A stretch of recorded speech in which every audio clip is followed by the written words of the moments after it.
Alhamdulillahi Rabbil Mashriqaini wa Rabbil Maghribain Alladhi khalaqa kulla shay'in zawjayn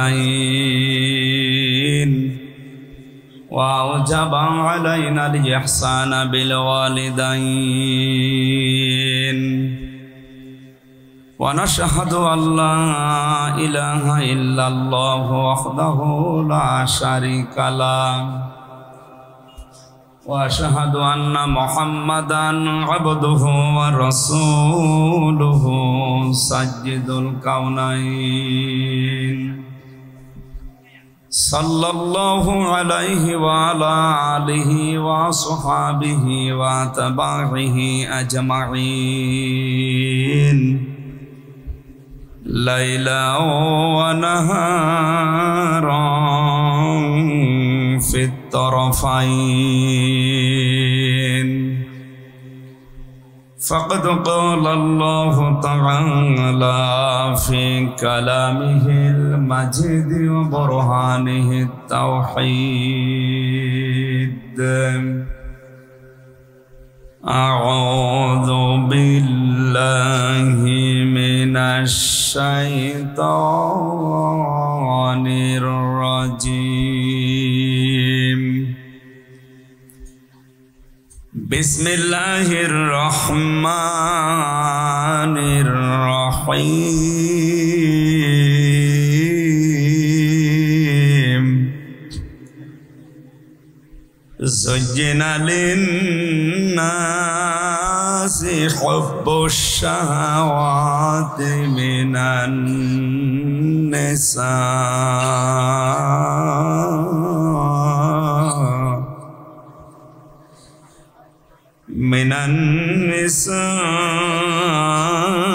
wal wildani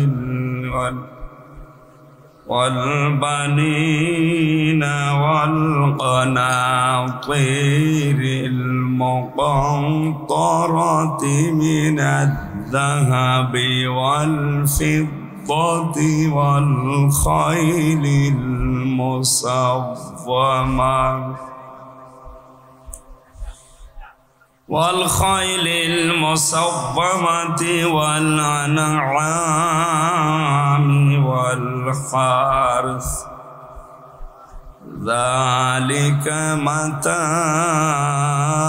الحياة الدنيا والله عنده husnul ma'ab.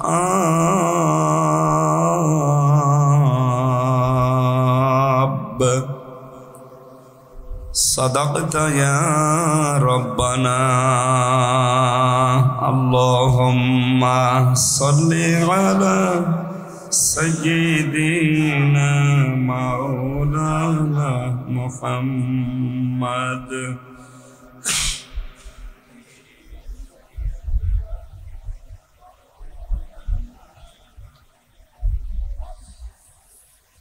আমাকে শহীদ করে সেই মিছিলে শামিল করে নিও, যে মিছিলের নেতা আমির হামজা খবায়েব খাবাব খোদার ছিল যারা অতি প্রিয়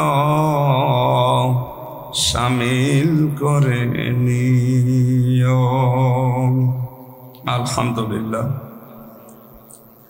চট্টগ্রাম জেলার সাতকানিয়া থানার অন্তর্গত মাদারসা যুব উন্নয়ন পরিষদের উদ্যোগে একদিন ব্যাপী পঞ্চম বাৎসরিক ঐতিহাসিক তাফসিরুল কোরআন মাহফিলের স্বনামধন্য সভাপতি বিশিষ্ট ব্যবসায়ী ও সমাজসেবক আলহাজ আবুল হাশেম সওদাগর,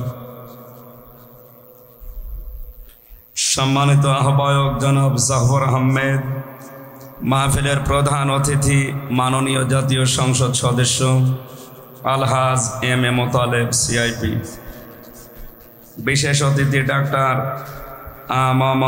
মিনহাজুর রহমান, আমন্ত্রিত ওলামা ইকরাম, ওয়ারফা'না লাকা যিকরাক,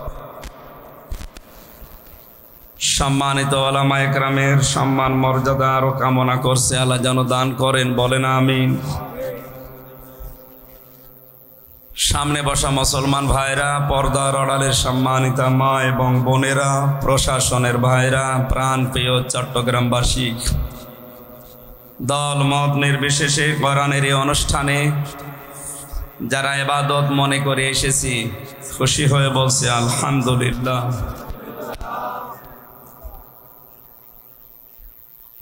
বাংলাদেশ সহ বিশ্বে কোরআনে কারিমকে তাফসীর আকারে, এই যে তাফসীরুল কোরআন মাহফিল, এই শব্দের সাথে পরিচিত যিনি করিয়েছেন কোরআনের পাখি মরহুম আল্লামা দেলাওয়ার হোসেন সাইদি রহমতুল্লাহ আলাইহি, ওনার সর্বোচ্চ অনুষ্ঠানগুলো আমরা পেয়েছি রাত 10টা, 10:30টায় শেষ হয়ে যেত। আপনারা আবার কোন জামানায় আসলেন আমি তো জানি না, এখন বাজে রাত 12টা 4। একটা কথা হলো, দাওয়াত নেওয়ার সময় আমার খাতায় বললেন যে রাত 10টায় তুলবেন, 11:30 12টায় শেষ। এখন তো শেষ হয়ে যাওয়ার কথা। যাদের নাম দেখলাম এখানে, বাংলাদেশের পথিতযশা আলেমে দিন যারা, শায়েখ আহমদুল্লাহ, মাওলানা আবুল কালাম আজাদ বাশার, মাওলানা ডক্টর নিজামুদ্দিন, মাওলানা মনিরুল ইসলাম মজুমদার, অধ্যাপক নুরুজ্জামান মঞ্জু, মাওলানা আবদুল্লাহ আল মারুফ, এদেরকে ভালো ভালো সময়গুলো দিয়েছেন, আর আমার জন্য রেখেছেন একেবারে শেষে। এখন তো ঘুমানোর সময়। নবী জানিয়েছেন এশার নামাজ পড়ে গুরুত্বপূর্ণ কোনো কাজ না থাকলে তাড়াতাড়ি ঘুমিয়ে পড়ো, শেষ রাতের দিকে ওঠো, তাহাজ্জুদের সেজদায় পড়ে মনের কথাগুলো বলো। পৃথিবীর সবচাইতে মজাদার বিষয় তাহাজ্জুদের সেজদা। আমি 3টা বছর জেলখানায় ছিলাম, কিছুদিন আগে বের হয়েছি, আপনারা জানেন। এই 3 বছরের ভেতরে সবচাইতে বেশি আমার ভালো লেগেছে তাহাজ্জুদের এই সেজদায় 40-45 মিনিট একাধারে যেটা পড়ে থাকতাম, মনের কথাগুলো মাতৃভাষায় বাংলা ভাষায় আল্লাহকে বলতে পারতাম কেঁদে কেঁদে। আমার মনে হয় স্বামী স্ত্রীর ব্যবহারের চাইতে ওইটা আনন্দ লাগতো বেশি। ওই নিয়মটা এখন তো আমরা পাল্টিয়ে ফেলবো। এখন বাজে 12টা, কিছু কথা বলে মোনাজাত করতে বাজবে 1টা। আপনি বাড়ি যেয়ে ঘুমাবেন রাত 2টা 3টায়, উঠবেন কখন? ফজরের নামাজ শেষ পর্যন্ত কাজা হয়ে যাবে। মেহমান করে যখন সেই কুষ্টিয়া থেকে পর্যন্ত নিয়ে আসলেন, চট্টগ্রাম সহ বাংলাদেশের 64 জেলার যারা কোরআনে কারিমের পাগল মুসলমান যারা, তাদেরকে বলবো এই অনুষ্ঠানগুলো কোরআনের পাখি যেভাবে করতেন ওইভাবে আপনারা সাজাবেন। মাগরিব থেকে এশা পর্যন্ত একজন আলোচককে দিয়ে শেষ করে দেবেন, এশার নামাজ পড়ে তুলে দেবেন। 1-1.5 ঘন্টা যায় বলো, অন্তত রাত 9টা 9:30টায় যেন অনুষ্ঠান শেষ হয়ে যায়। বাড়ি যেয়ে ঘুমিয়ে ওই রাতে তাহাজ্জুদের নামাজ পড়ে সকালে যেমন কর্মজীবনে যেতে পারে। আজকে যেটা করলেন এটা ঠিক হয়নি, আমার শরীরও এভাবে নষ্ট হয়ে যাবে।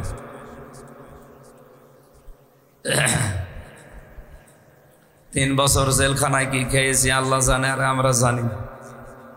ভেতরের অবস্থা তো ভালো না, এরপরও যদি এইভাবে আপনারা কথা ঠিক না রাখেন, যে গরু দিয়ে চাষ করে খাবেন, ও গরুই যদি মরে যায় তো কি দিয়ে চাষ করবেন? আমার এইভাবে কষ্ট দিলে আমি তো আর লাস্টিং করবো না, কিছুদিন পরে পটল তোলা লাগবে। এখানে আশা করছি এগুলো আর করবেন না। আগামী থেকে কোনো অনুষ্ঠান করলে রাত সর্বোচ্চ 10টায় শেষ করে দেবেন। এর এত আলোচক রাখা আপনার দরকার কি? সর্বোচ্চ 2 জন করে রাখবেন। আমি কি বেশি বলে ফেললাম? এটাই আসল কথা। আপনি এখন রাত 12টার পরে দিচ্ছেন মানে এখন কি বলবো আমি? আমার নিজের তো ঘুম লাগছে।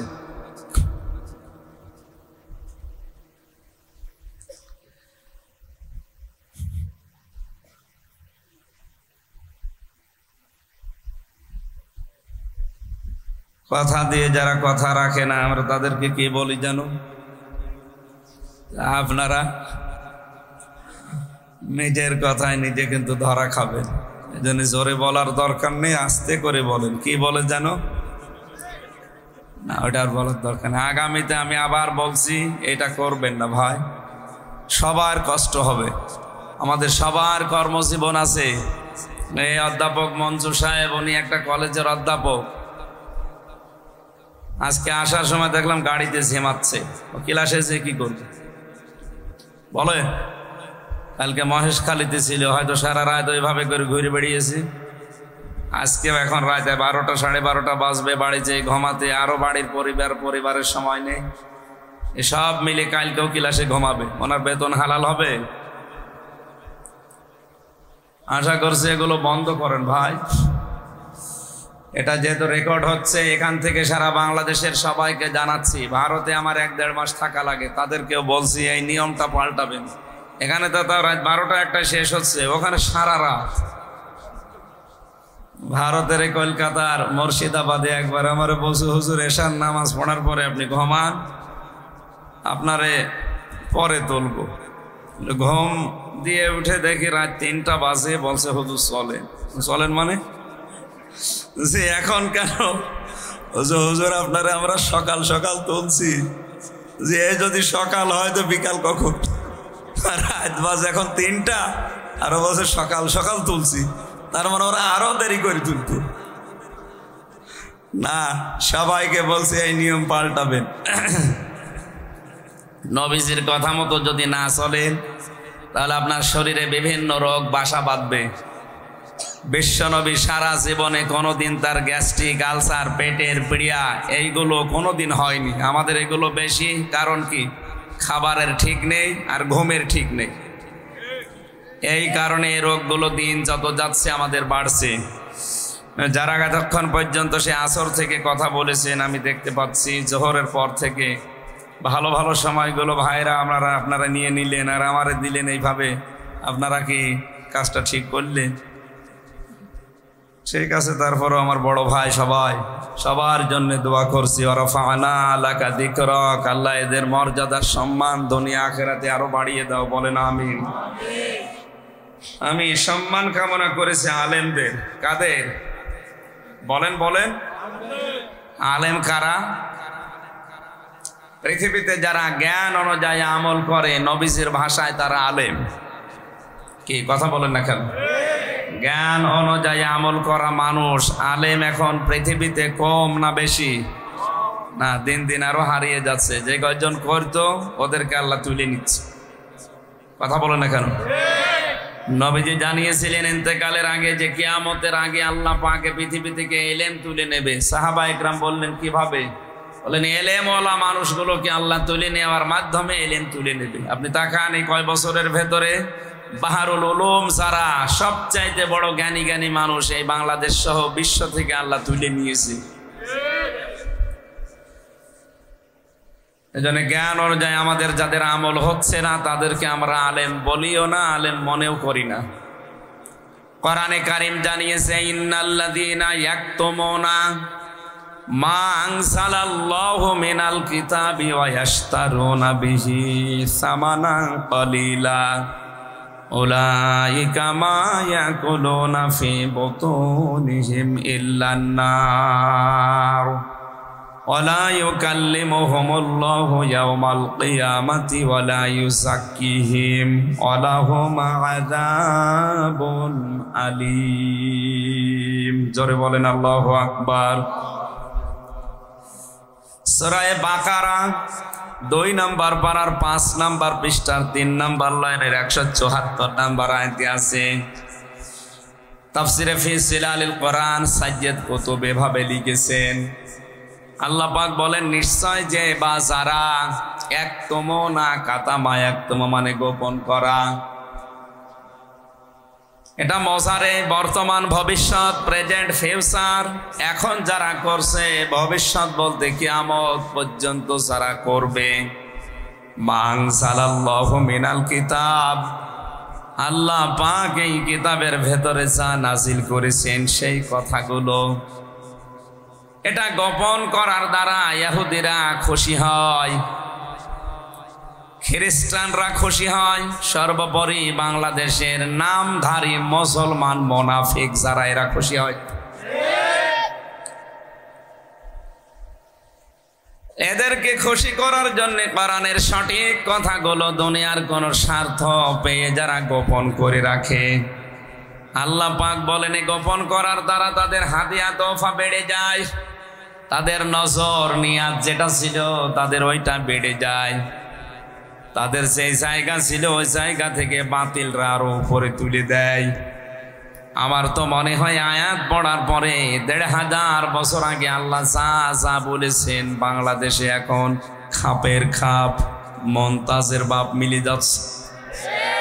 আপনি দেখেন আজ যারা কোরআনের কথাগুলো জানার পরেও গোপন করে রাখে, তারা যেখানে আছে এখান থেকে উপরে তুলে দেয় বাতিলরা।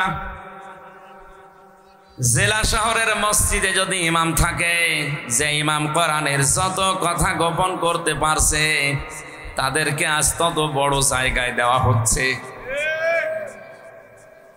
তাদের বেতন নজর নেওয়া হাদিয়া তোফা সব বেড়ে যাচ্ছে দিন দিন। কোরআনের ভাষায় আল্লাহ পাক বলেন এই যে বেতন নজর নেওয়া যেগুলো বাড়ে এগুলো একটাও কিন্তু ঠিক না, এগুলো সব জাহান্নামের আগুন। সবচাইতে বড় ক্ষতি হবে ওই মানুষগুলোর সাথে আল্লাহ কিয়ামতে কথা বলবেন না এবং তাদেরকে পবিত্র করবেন না। বলেন নাউজুবিল্লাহ। চট্টগ্রামবাসী ৪৮,০০০-এর উপরে এই দেশে এখন পীর। অধিকাংশ দরবারে গেলে আমার যতটুকু বাস্তবতায় ধারণা আছে, অধিকাংশ পীরের দরবারে গেলে সেখানে ইসলামী রাজনীতির কোনো কথা পাওয়া যায় না। বলে এটা রাজনীতি মুক্ত দরবার। বলেন নাউজুবিল্লাহ। যে দরবারে গেলে রসুলের ১০ বছরের রাজনীতি পাওয়া যায় না, ওটা শয়তানের দরবার। ৪৮,০০০-এর ভেতরে আমার মনে হয় প্রায় সবই এখন এইটা। অনেকে রাজনীতি এটা কোরআনের যেটা আছে এটাকে হারাম মনে করে ফতোয়াও দিচ্ছে।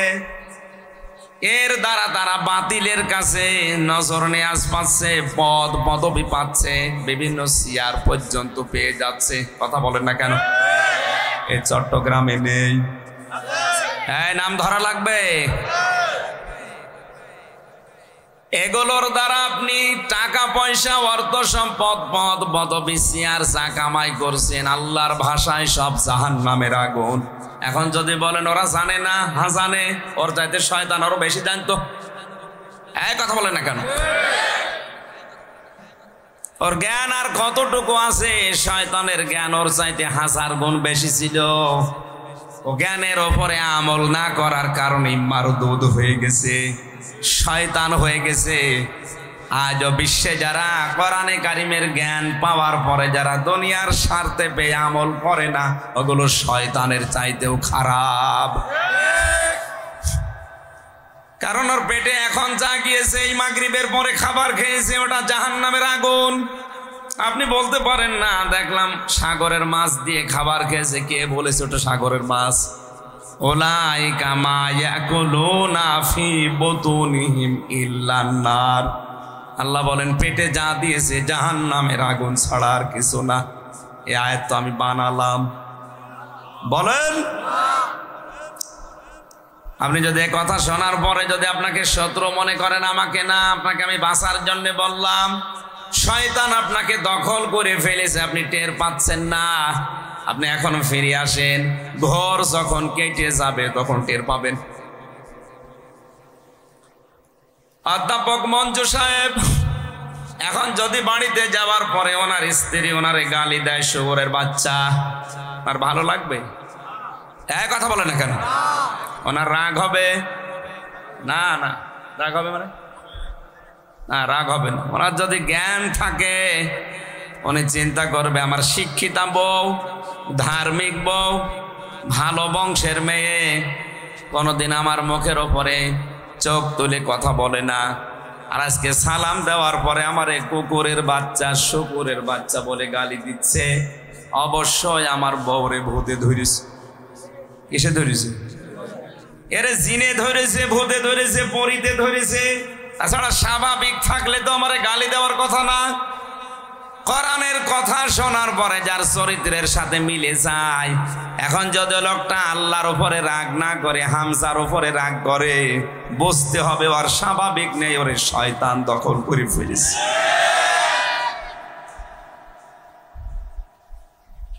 আয়াতের শেষের দুইটা কথা বেশি মারাত্মক। ওয়ালা ইউকাল্লিমুহুমুল্লাহ, আল্লাহ তাদের সাথে কথা বলছে না, বলবেও না। অথচ এই বাংলাদেশ সহ বিশ্বে আজ যারা আল্লাহর কথাগুলো গোপন করে, ওই ভণ্ড পীরগুলো আজ আওয়াজ ছড়িয়েছে আল্লাহর সাথে আমার কথা হয়। ঢাকাতে বহু দরবার আছে যে দরবার থেকে আওয়াজ পাওয়া যায় যে ওদের পীর সাহেব নাকি আল্লাহর সাথে ডাইরেক্ট কথা বলে। আল্লাহ বলেন কোরআনের কথা গোপন করলে তার সাথে আমি কথা বলছি না, বলবো না। ওয়ালা ইউযাক্কিহিম, তাদের পবিত্র করছি না, করবও না। তার মানে তাদেরকে জাহান্নামের আগুন দিয়ে আমি আল্লাহ ঝালাই করব। উলাইকা লাহুম আযাবুন আলীম, এদের জন্য যন্ত্রণাদায়ক শাস্তি রেডি করা আছে। বলেন নাউযুবিল্লাহ। এই আয়াত অনুযায়ী আমার যতটুকু বাস্তবতায় জ্ঞান আমি পেয়েছি, আলেম শুধু নামের আগে মাওলানা, মুফতি, হাফেজ, মুহাদ্দিস লেখা থাকলে আলেম হয় না। আলেম হওয়ার জন্য কমপক্ষে 3টা গুণ থাকা লাগবে। কয়টা? বলেন বলেন। যে আলেম আল্লাহর কোরআন নিয়ে চিন্তা ভাবনা করে, যে আলেম কবিরা গুনাহ থেকে নিজেকে সমর্থ থাকার পরও বাঁচিয়ে রাখে, যে আলেম আল্লাহর ইবাদতে নিজেকে নিয়োজিত রাখে। আপনি হিসাব করে বলেন এই আলেম বাংলাদেশে এখন হাতে গোনা নেই। বিশাল সব বাগাই দিয়ে পাগড়ি মাথার উপরে ফেলে দিয়ে রুমাল দিয়ে মনে হচ্ছে আসমান থেকে পালিয়ে এসেছে জিবরাইলের ছোট ভাই। বলে আমি দুনিয়াদারি কিচ্ছু বুঝি না, লা ইলাহা ইল্লাল্লাহ, কাউকে কিছু বলবো না। এটা কি কালেমা নাকি?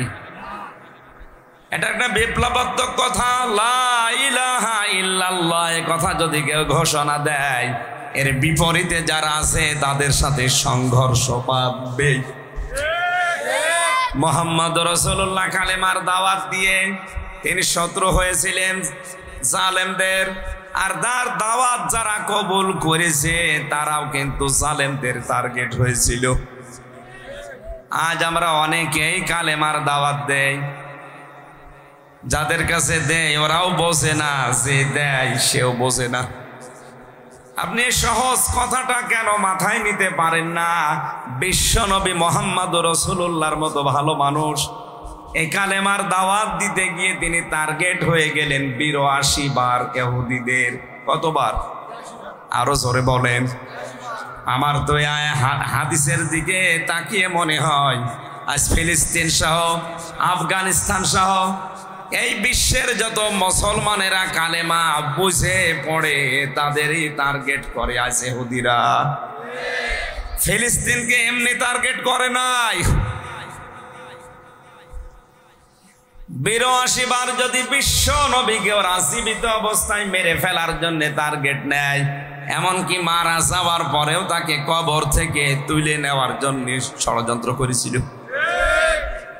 তাহলে আজও বিশ্বে যারা সত্যি নবীর মতো কালেমার কথা বলে, কালেমা পড়ে, তাদেরও বিরুদ্ধে ষড়যন্ত্র ইহুদি আর খ্রিস্টানরা করবে।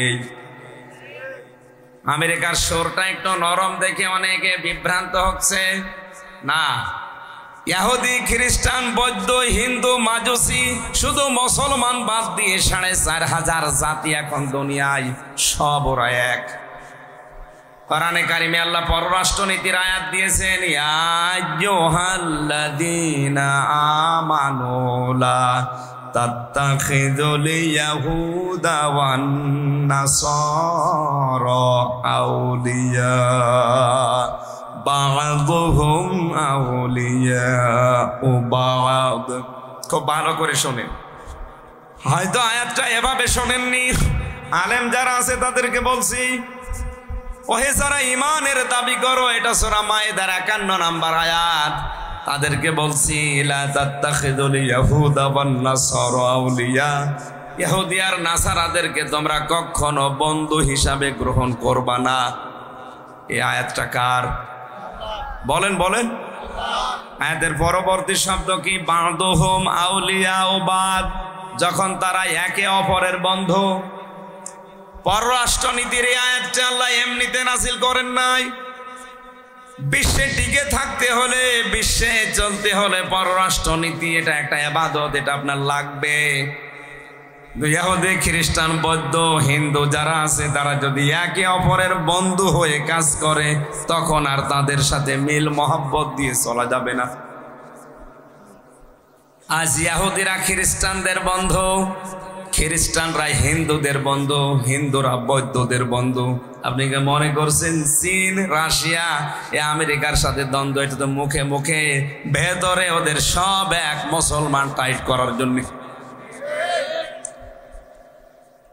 আজ ফিলিস্তিনের পক্ষে শুধু মুসলমানের অবাদ দিয়ে কেউ কথা বলছে না, অথচ তারাও তো মানুষ। আমি যেটা বোঝাতে চাচ্ছিলাম, কালেমা হচ্ছে বিপ্লবাত্মক একটা বাক্য। এ বাক্য বলতে গেলে এর বিরুদ্ধে যারা আছে অবশ্যই তাদের সাথে সংঘাত হবে, মাস্ট বি। আল্লাহ আমাদেরকে কালেমা সাইয়্যিদ কুতুবের মতো বোঝার তৌফিক দিন, বলেন আমিন। তাকে ফাঁসির আসামি যখন করা হয়েছে, ফাঁসি দেওয়ার আগে জেলখানার যিনি ইমাম থাকে, খতিব থাকে, উনি এসে কালেমা পড়াবে। ডাক দিয়ে বললেন, আল্লাহর বান্দা, এই কালেমাটার দাওয়াত দিতে গিয়ে আজ আমার ফাঁসির রায় দিয়েছে, এখনই আমাকে মেরে ফেলবে। আর এই কালেমা পড়ি আপনি বেতন পাবেন, নজর পাবেন, নিয়াজ পাবেন, আপনার মর্যাদা আরো বাড়বে রাষ্ট্রে। সুতরাং আপনি ভালো করে শুনে নেন, আপনার কালেমা আর আমার কালেমা কখনো এক না।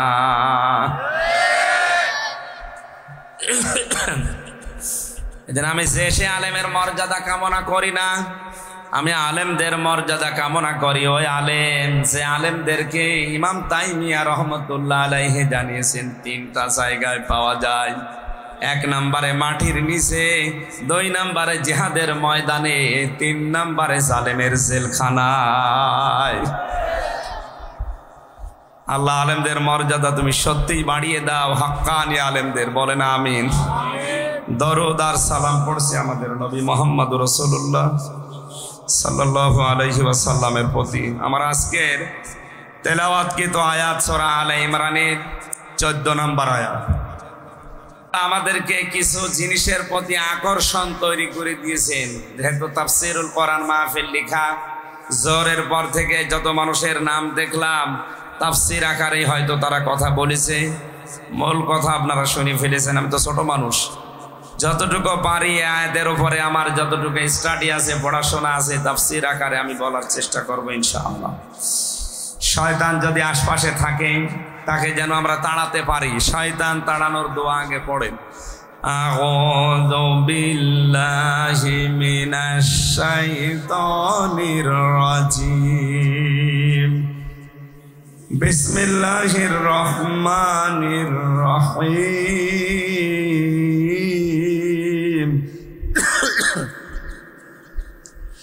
যুজ্জিনা লিন্নাসি হুব্বুশ শাহাওয়াতি মিনান নিসাই ওয়াল বানিন ইলা আখিরি আয়াত। কোন সূরা যেন বললাম?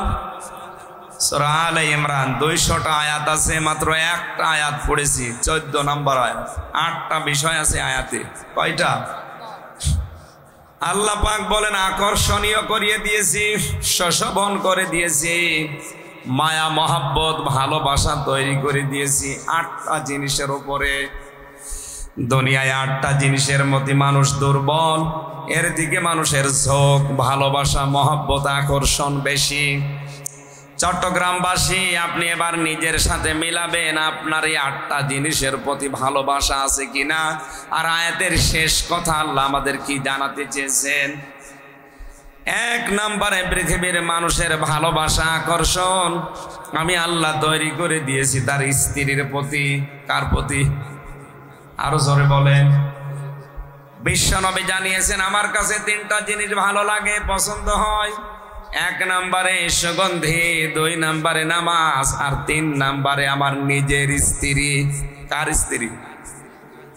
এখানে যারা বসে আছি আমাদের কাছে ওই স্ত্রী ভালো লাগে, কিন্তু নিজেরটা বাদ দিয়ে অন্যেরটা। মানে নিজেরটা বাদ দিয়ে অন্যেরটা ভালো লাগে। এই কারণে আজ বাংলাদেশে পরকীয়া প্রেম।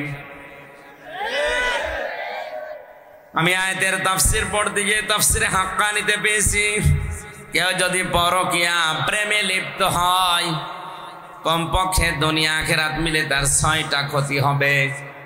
এখানে যদি থাকেন এই মুহূর্তে আপনার চরিত্র পাল্টাবেন। 1 নম্বরে আপনার চেহারার উজ্জ্বলতা নষ্ট হয়ে যাবে। 2 নম্বরে আপনার জীবনের ইবাদত বন্দেগী কবুল হওয়া বন্ধ হয়ে যাবে। 3 নম্বরে মরণের সময় আপনি বেঈমান হয়ে মারা যাবেন, ঈমান পাবেন না। এই যে এত বড় কঠিন কঠিন কথাগুলো বললাম, এবার আল্লাহকে সাক্ষী রেখে হাত তুলে বলেন তো পরকীয়া প্রেমে লিপ্ত আছেন কারা? হাত তোলেন তো। ও এই হাদিস বলা আমার মনে হয় এই জেলার জন্য না, এই কুষ্টিয়ার জন্য কার্যকর। আলহামদুলিল্লাহ, যাক ভালো, এই এলাকায় পরকীয়া প্রেম নেই। যদি কেউ এরকম চরিত্রে থাকেন, আপনি কি মনে করেন আমি বুঝি না, নিজের স্ত্রী বাদ দিয়ে অন্যের স্ত্রীর সাথে হোক, অন্যের মেয়ে লোকের সাথে যে লাইন আপনি লাগিয়েছেন, কোন কারণে লাগান বলেন তো? যে মেয়ে লোকের সাথে লাইন করলেন ওর ভেতরে যা আছে আপনার স্ত্রীর ভেতরেও তাই আছে। এই কথা বলেন না কেন? নাকি জিনিসপত্র কম বেশি আছে?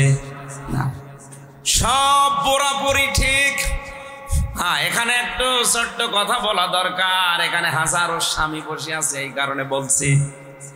মেয়েরা আছে না, সম্মানিতা মা বোনেরা, বাংলাদেশের পুরুষ মানুষের শরীর এমনি চলে না, কলকাতা হারবার আলী ইন্ডিয়া হারবাল ছাড়া।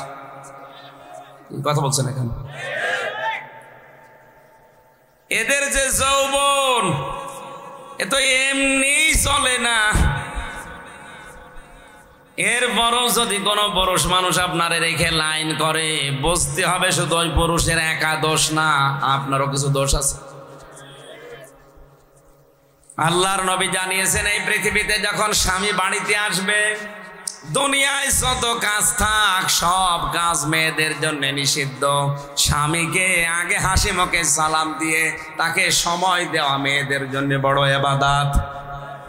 এইটা পারিবারিক জীবনে না থাকার কারণে স্ত্রীর পক্ষ থেকে রেসপেক্ট, সম্মান এবং আদর সোহাগ যেটা পাওয়া দরকার, অধিকাংশ পরিবারের স্বামী এটা পায় না, এই জন্য লাইন করে। এবারে একটু জোরে বলেন ঠিক? তার মানে বোঝা যাচ্ছে এখানে লাইন মারা লোক আছে।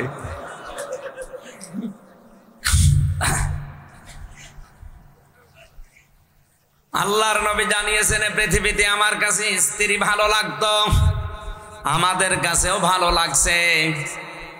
স্ত্রী তৈরি হওয়ার আগে যে 4টা বিষয় খেয়াল করা দরকার, এখানে অধিকাংশ মানুষ ওগুলো খেয়াল করছি না। এই যে লোকটা বসে আছে, বিয়ে করার পরে 10 বছর পার হয়ে গেছে, হয়তো এখন উনি বউ পাল্টাতে পারবে, কিন্তু সন্তান হয়ে গেছে 2-3টা। বলেন তো তারা তাদের মা পাল্টাতে পারবে? আরো আসতে বলেন। এই জন্য উনি সহ যত মানুষ এখানে আমরা আছি, বিয়ে করার আগে অবশ্যই সন্তানের মা কে হবে তার গুণাগুণ 4টা দেখে নেওয়া দরকার। 1 নম্বরে তার বংশ দেখতে হবে, 2 নম্বরে তার সৌন্দর্য, 3 নম্বরে তার সম্পদ, 4 নম্বরে দেখা লাগবে আল্লাহওয়ালা দিনদারিত্ব। অথচ আজকে বাংলাদেশ সহ অধিকাংশ মুসলিম দেশে মুসলমানদের বিয়ে শুরু হয় হারাম কাজ দিয়ে। মেয়ে দেখতে যাচ্ছে ছেলের দোলা ভাই আর বাবা, যে বিয়ে করবে যে ছাড়া দোলা ভাই আর বাবার জন্য দেখা ওই মেয়েকে জায়েজ আছে? আরো আসতে বলেন। অনেক জায়গায় দেখা যায় দোলা ভাই আর বাবা মিলে দেখতে গেছে, বাবার পছন্দ হয়ে গেছে, ছেলে বাদ দিয়ে নিজেই বিয়ে করে ফেলেছে। আর ওই মেয়েটা কবুল বলার আগে তো বাবার জন্যেও তা, দোলাভার জন্যেও তা, ওই ছেলের জন্যেও তা। কথা বলেন না কেন? আপনি হারাম কাজ দিয়ে শুরু করলেন কোন কারণে? এরপর সন্তান জন্ম দেওয়ার সময় যেটা করা লাগে ওইটা অধিকাংশ মানুষের আমার মনে হয় ওর দোয়ায় জানা নেই।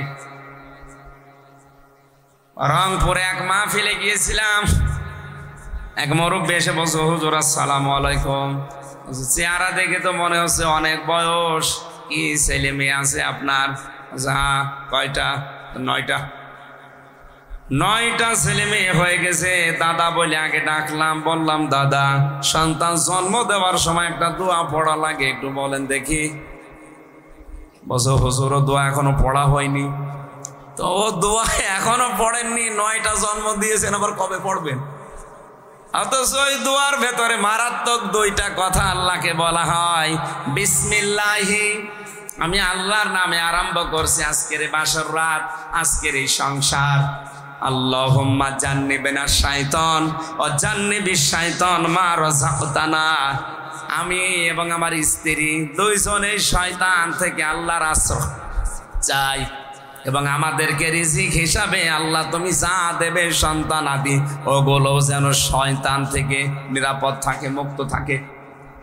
এ দোয়াটা আপনি কি খেলাধুলা মনে করেন? নবীজি নিজে শিখিয়েছেন এটা।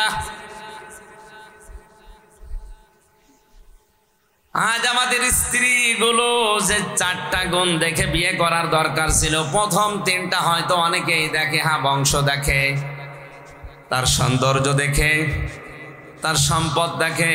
4 নাম্বার যেটা না দেখলে হবেই না, সেইটা আমার দেখার ভেতরে নেই।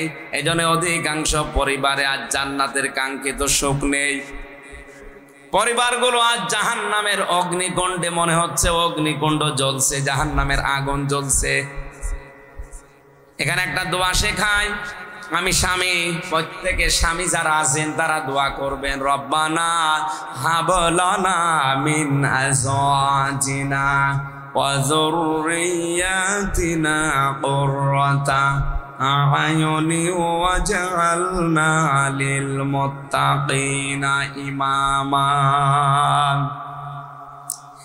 স্ত্রীর প্রতি মহব্বত, ভালোবাসা, আকর্ষণ, এটা আমার আল্লাহ যেহেতু তৈরি করে দিয়েছে, এখান থেকে আপনি 100% মুক্ত থাকতে পারবেন না।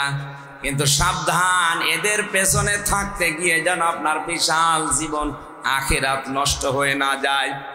এই জন্যে তাফসীর মাহফিলের আয়োজন।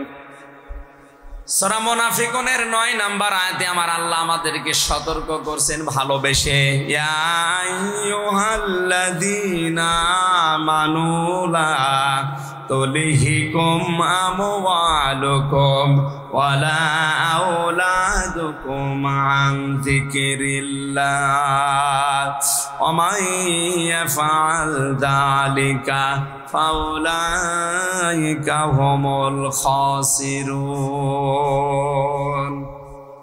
ওহে যারা ইমানের দাবি করো, আমি তাফসীরে আয়াতটা পড়তে গিয়ে দেখেছি 89 বার কোরআনে আল্লাহ এই শব্দটা দিয়েছেন। কতবার?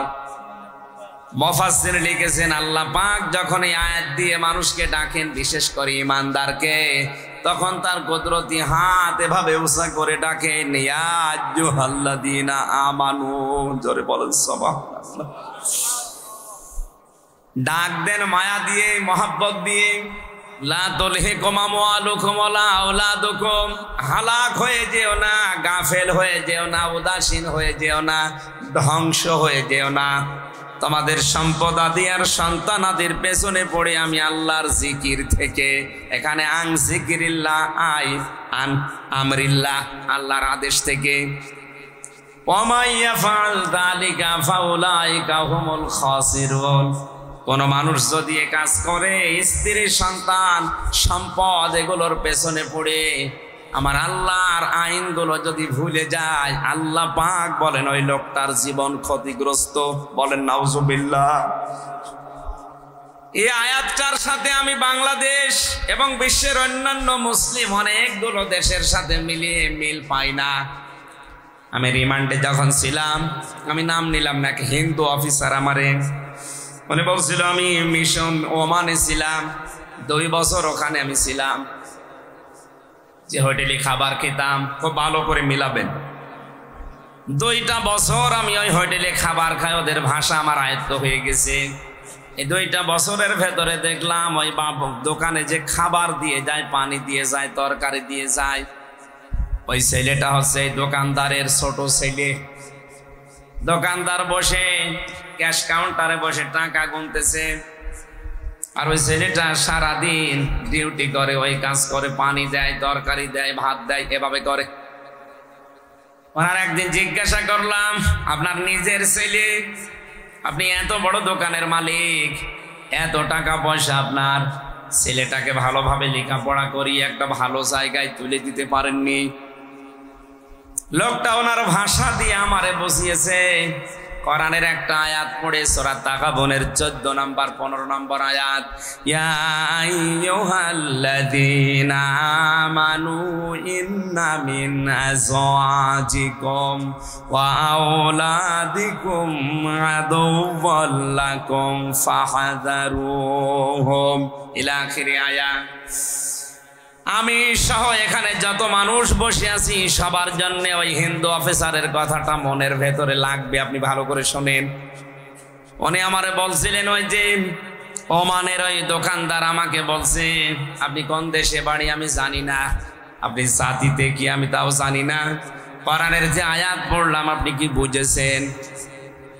ও হিন্দু বেটা, ওর কোরআনের অনেকগুলো আয়াত দেখলাম ওর মুখস্থ আছে। আমি তো নিচে হাফেজ, ও যে সমস্ত আয়াতগুলো বলছিল আমি থ হয়ে গেছি রিমান্ডে। কি বলে এটা হিন্দু মানুষ? আমার তো মনে হয় যতগুলো আয়াত আমার সামনে এই 10 দিন রিমান্ডে পড়েছে, ওর প্রায় 2-3 পারা কোরআন মুখস্থ হয়ে আছে। আমারে বলছে, হুজুর এই দুয়াটা, এই আয়াতটা যখন পড়েছে সূরা তাগাবুনের 14 এবং 15 নম্বর আয়াত আমারে শোনালো। আমি তো বাংলায় পড়েছি, আমি বুঝে ফেলেছি উনি আমারে কি বলতে চাই। দোকানদার আমাকে বলতে চেয়েছে, হে আল্লাহর বান্দা, আল্লাহ পাক আমাকে কোরআনে কারিমে জানিয়েছে অবশ্যই তোমাদের স্ত্রী, তোমাদের সন্তান তোমাদের মাঝে মাঝে তোমাদের জন্য শত্রু হয়ে দাঁড়াবে, সুতরাং তাদের সম্পর্কে সতর্ক থাকবা। এটা আমার সন্তানের প্রতি আমার কিছু দায়িত্ব আছে। একে জন্ম দেওয়ার পরে আমি এর একটা সুন্দর নাম রেখেছি, আহমেদ আলী। কি নাম? এর নাম রেখেছি আহমেদ আলী। 2 নম্বর, একে যতটুকু পারি আমি দিনের শিক্ষা দিয়েছি। হ্যাঁ, ইসলাম মানতে গিয়ে যতটুকু দিন জানা লাগে ও জানে। 3 নম্বরে ওর একটা কর্মজীবন তৈরি করে দেওয়া দরকার, হালাল। আমার যতটুকু সামর্থ্য ছিল আমি তৈরি করে দিয়েছি। তাই বলে তো আমি ওর জন্য ঘুষ দিয়ে বড় জায়গায় চাকরি দিয়ে আমার আখিরাত নষ্ট করতে পারি না। এরকম বাবা দেশে নেই। নিজের সন্তানের যোগ্যতা নেই, এরপরে উপরে টাকা পয়সা দিয়ে এমন জায়গায় বসিয়েছে, টাকা দিয়ে ঘুষ দিয়ে। আমি বেশি বলে ফেললাম? এই কথা বলেন না কেন? এ বাবা কিন্তু জানে যে চেয়ারের যোগ্যতায় আমার ছেলে নেই, এরপরও ঘুষ দিয়ে ওই জায়গাটা, ওই চেয়ারে তাকে বসিয়ে চেয়ারটায় বসে আরো আজে বাজে কাজে, অবৈধ কাজে আঞ্জাম দিচ্ছে ওর ছেলে, কারণ চেয়ারের যোগ্যতা তো ছেলের নেই।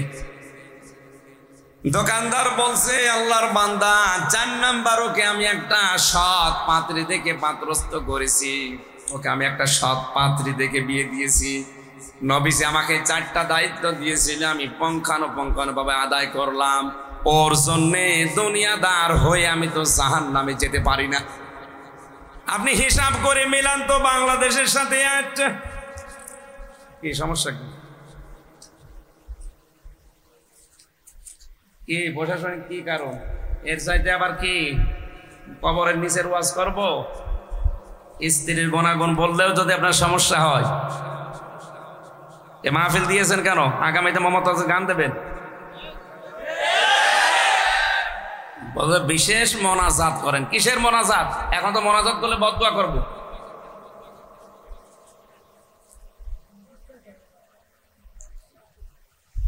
খেলা করার জন্য। সম্মানিত ভাইরা, আমরা যে 8টা গুণ বলার জন্য বসেছিলাম, আমি তাফসীর আকারে এই কথা বলছিলাম ইবনে কাসির থেকে, নাকি বানিয়ে বানিয়ে বলছি? অন্যান্য দেশের মুসলিমদের সন্তানাদি আর স্ত্রীর প্রতি যে দায়িত্ব কোরআন দিয়ে তারা যেভাবে বুঝেছে, আমাদের ওইভাবে বোঝা সম্ভব হচ্ছে না। আমরা আকর্ষণীয় মনে করে তাদের কারণে আজ আখিরাত ধ্বংস করে ফেলছি। আল্লাহ আমাদেরকে সূরা আলে ইমরানের 14 নম্বর আয়াতটা বোঝার তৌফিক দিন না। আমরা প্রশাসন এবং আইনের প্রতি শ্রদ্ধাশীল, দেশে যারা দায়িত্বে আছে তাদের প্রতি শ্রদ্ধাশীল। এজন্য কি কি কি কারণে আপনি বন্ধ করে দিলেন আমি জানি না। আমি তো আর আবু সেহেল দেখি নাই। আমার তো মনে হয় কোরআনে কারিমের এই হেদায়েতমূলক কথাগুলো যারা বলতে দেয় না, আবু সেহেল যদি দেখতে চান ওই মানুষগুলোকে দেখে নিন। এরা মারা গেলে এদের জানাজা দেওয়া, কবরে দেওয়া বেকার হবে। আল্লাহুম্মা আমিন। রব্বানা যালামনা আনফুসানা ওয়া ইল্লাম তাগফির লানা ওয়া তারহামনা লানাকুনান্না মিনাল খাসিরিন। রব্বুল আলামিন, বড় আশা নিয়ে কোরআনে কারীম প্রচার করার জন্য সেই কুষ্টিয়া থেকে চট্টগ্রাম পর্যন্ত এসেছিলাম। তাফসীর আকারে তাফসীরুল কোরআন মাহফিলে এই কথা বলার চেষ্টা চালাচ্ছিলাম। যতটুকুই বলেছি আমাদেরকে তুমি মেনে চলার তৌফিক দাও। এ মাহফিলের